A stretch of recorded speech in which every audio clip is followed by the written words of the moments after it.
Quand on s'est lancé dans cette activité associative, le but c'était de recréer des potagers en ville pour permettre aux gens de se reconnecter à la terre et d'arriver à imaginer qu'on pouvait créer de l'alimentation, enfin faire pousser son alimentation en bas de son immeuble. Les jardins aujourd'hui sont essentiellement pédagogiques en fait, c'est vraiment un cahier d'essai. Moi je dis que c'est un cahier de brouillon, comme si on était à l'école, au CP, qu'on apprenait. On imagine, on crée, on refait. Et l'idée c'est pas forcément de produire. On essaye forcément d'avoir un petit peu de récolte pour se faire plaisir. À terme, on rêve effectivement que tout le monde soit des maraîchers urbains et qu'on arrive à faire des vraies productions en ville. Mais faire pousser ces légumes en bas de chez soi, ça ne coule pas de source. Comment ça se passe au final? Quels sont les terrains? Ah bah alors les terrains, bah nous la particularité des incroyables comestibles, c'est vraiment de le faire dans des espaces publics. Donc forcément, c'est des terrains qui appartiennent à la ville ou à l'agglomération, quelquefois des bailleurs, enfin toujours des terrains qui sont ouverts, jamais fermés, ou rarement. Et ça, c'est la différence des jardins partagés, où là, les jardins partagés sont fermés. Mais est-ce que chaque personne plante son légume, l'entretient et le récolte? Ou est-ce que tout le monde plante tout le monde entretient tout et tout le monde récolte? Alors après, pour moi, c'est chaque lieu s'organise comme il l'entend. Alors, on essaie d'avoir un référent par espace, mais ça dépend vraiment des lieux. Donc, par exemple, à celui de la préfecture, il y en a un qui est là depuis le début, et qui habite tout près et qui vient très, très, très régulièrement. Donc, c'est lui qui porte. On a fait en sorte de démarrer des petits potagers là où il y avait des habitants motivés. Sur la ville de Cergy, on en a 5, 6. Et en surface, ça doit atteindre peut-être 200 mètres carrés quand même. Il y en a un qui fait 100 mètres carrés, l'autre même un peu plus, et puis les deux, trois autres, ils font quelques mètres carrés. Est-ce que vous avez eu des relations avec d'autres potagers de d'autres villes?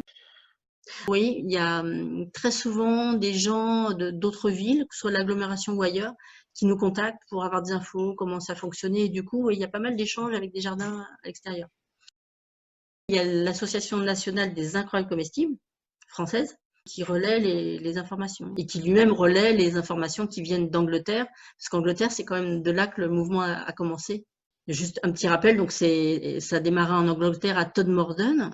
Nous partons maintenant pour l'Angleterre avec un modèle urbain qui est en train de faire école. On pourrait les appeler les villes fermes ou encore la campagne à la ville. La commune de Todmorden, 16 000 habitants, s'est lancé un pari un peu fou, vivre en autosuffisance alimentaire. Les potagers sont partout, sur les trottoirs, devant le commissariat. C'est deux mères de famille qui étaient dans une ville où il y avait beaucoup de chômage et qui se sont dit, bon, ben, à défaut de trouver du travail ou à défaut de pouvoir aider nos enfants, ben, on va créer de la nourriture et on va au moins nourrir les gens.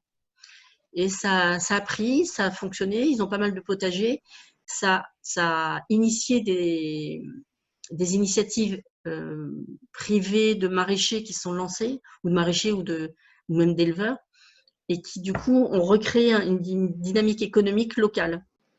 Je crois que dans un rayon de 50 km, ils arrivent à être autonomes. Et je crois que Todmorden est même devenu touristique grâce à ce mouvement. L'enjeu, c'est de viser l'autonomie alimentaire. Donc, c'est comment est-ce qu'on y arrive. Il y aura, à mon avis, un vrai besoin de création de métiers plus ou moins urbains pour créer la nourriture, c'est-à-dire du maraîchage urbain. Ça peut être donc créer des métiers autour de la transformation. Dans la transformation, ça peut être la restauration, ça peut être créer des produits en conserve, des sauces tomates, des confitures. Enfin, il y a plein de produits qu'on peut créer à partir de ce qu'on produit, de ce qu'on fait pousser et qui permettront de nourrir la population. Et ça peut être la distribution, tout simplement aussi, les magasins, les petits magasins, pour essayer de créer un nouveau monde local parallèle au monde complètement des multinationales d'aujourd'hui. On va devoir y passer. Et d'ailleurs, je trouve que ça ne réagit pas beaucoup au niveau des écoles enfin pas suffisamment au niveau des écoles et des enfants. Les enfants, pour eux, ça reste un effort. Et c'est vrai que c'est un effort physique un peu plus important que d'être derrière un ordi. Mais pour moi, ouais, c'est vraiment le métier de demain. En général, vous plantez des fruits et des légumes de saison, je suppose, et typiques de la région. Si on veut que ce soit le plus simple possible, il faut qu'on respecte la nature et qu'on ne fasse pas contre elle. Donc forcément, on s'adapte à la région, au terrain. Donc on fait des petites études de sol. La tomate, c'est un grand classique. Donc c'est vrai que tout le monde est tenté de planter de la tomate. Maintenant, ça reste fragile parce qu'il y a des maladies comme le mildiou. Dès qu'il se met à pleuvoir comme au mois de juin, ben, ça peut être attaqué et puis les tomates ont un peu de mal. Donc, je pense que les tomates, elles aiment bien avoir de la serre, des serres. Voilà. Mais sinon, ben, les grands classiques, c'est le radis, c'est les salades, c'est les choux, c'est les blettes. Les blettes, tout le monde n'aime pas ça, mais n'empêche que ça pousse comme de la mauvaise herbe. Même si la mauvaise herbe n'existe pas. La blette, qu'on appelle aussi la bête ou carde, c'est un légume vert, alors tout le monde n'aime pas, mais ça pousse tellement bien qu'en fait on est inondé et qu'on en a marre de manger de la blette. Après, on se permet de s'intéresser aussi aux plantes sauvages, parce qu'il y a plein de plantes sauvages en réalité, même sur Cergy, qui arrivent à pousser et qui poussent sans qu'on s'en occupe et qui sont en plus quelquefois plus riches que nos petites plantes fragiles potagères. L'ortie, tiens, premier exemple, l'ortie que tout le monde s'acharne à arracher des jardins. En réalité, c'est très très riche en vitamine C et je crois aussi en protéines.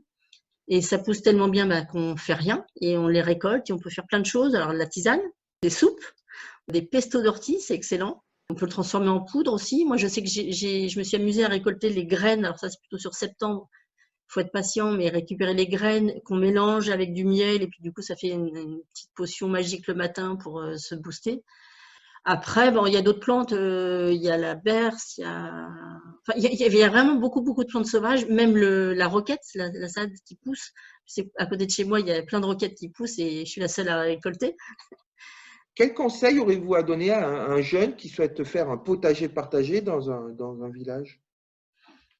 D'y aller, de foncer, d'en parler autour de lui et puis de ne pas avoir peur, de ne pas se poser trop de questions et de poser des questions aux gens, puis de dire voilà mon projet, qu'est-ce que je peux faire, où et d'y aller quoi. Pas de rêver. Je pense que rêver, franchement, ça m'aide. Moi qui étais plutôt cartésienne, quand je me suis lâchée à rêver, je me suis aperçue qu'en fait c'était super quoi. On allait beaucoup plus loin que ce qu'on imaginait.